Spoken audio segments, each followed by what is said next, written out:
jawatan sebagai suatu amanah Allah Subhanahu wa taala.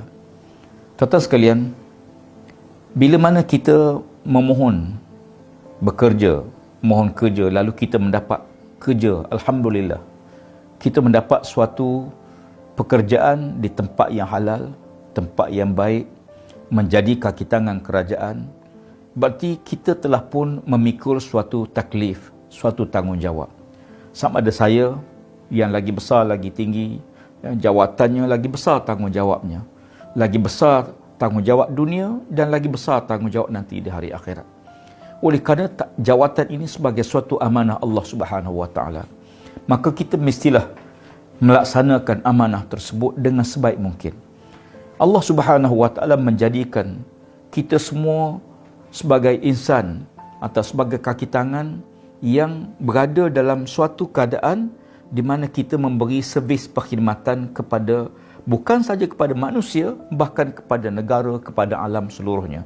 Tanggungjawab kita yang menjadi perkara yang keutamaan ataupun prioriti utama kita ialah melaksanakan amanah dengan jawatan yang kita pegang. Ya. Nabi SAW bersabda dalam sebuah hadis Nabi SAW, ya, kullukum ra'in wa kullukum mas'ulun an ra'iyatih. Setiap kamu adalah pemimpin dan setiap pemimpin itu akan ditanya oleh Allah Ta'ala nanti di hari akhirat dengan apa yang menjadi bawah tanggungan pimpinannya. Sama ada kita pemimpin rumah tangga sebagai suami atau isteri menjadi pemegang amanah kepada anak-anak dia dan keluarga dia. Demikian juga kita pemimpin dalam jabatan, pemimpin dalam unit dan sebagainya, apatah lagi pemimpin di peringkat kementerian, maka semua kita merupakan pemimpin yang akan dipertanggungjawabkan oleh Allah Subhanahu wa taala. Maka sebagai hamba Allah Subhanahu wa taala, maka kita laksanakan tanggungjawab ini dengan sebaik mungkin. Jawatan ini sebagai suatu amanah.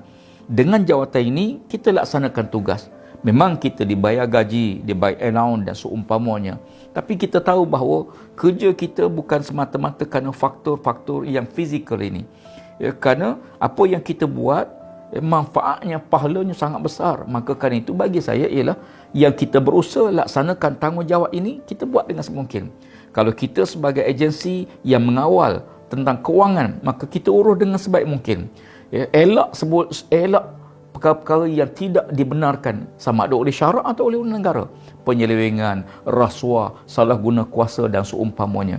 Ya, pastikan bahawa semua yang kita laksanakan, kita ada kesedaran bahawa semua ini akan dipertanggungjawabkan oleh Allah Ta'ala di hari akhirat. Maka kan itu, hidup kita ini bukan saja kita perlu harta yang banyak, tapi lebih penting ialah harta yang diberkati oleh Allah. Harta yang berkat itu melahirkan natijah yang baik. Demikian juga ilmu. Yang penting ialah keberkatan. Yang penting umur. Ada orang nak panjang umur, betul. Tetapi yang lebih penting ialah berkat dengan umur yang ada. Maka nilai keberkatan ini ialah nilai spiritual yang kita rasa. Ya, sebab itu seorang yang mendapat benda yang tak baik, dia tahu. Dan dia rasa bahawa dia rasa bersalah, rasa berdosa, rasa tak betul, rasa kalau boleh jangan orang tahu, kalau boleh. Dan nilai-nilai inilah menyebabkan kita sentiasa memelihara perkara tersebut. Kita laksanakan tanggungjawab kita, buat dengan sebaik mungkin, ya, supaya seluruh pekerjaan kita menjadi ibadah kita kepada Allah Subhanahu wa taala.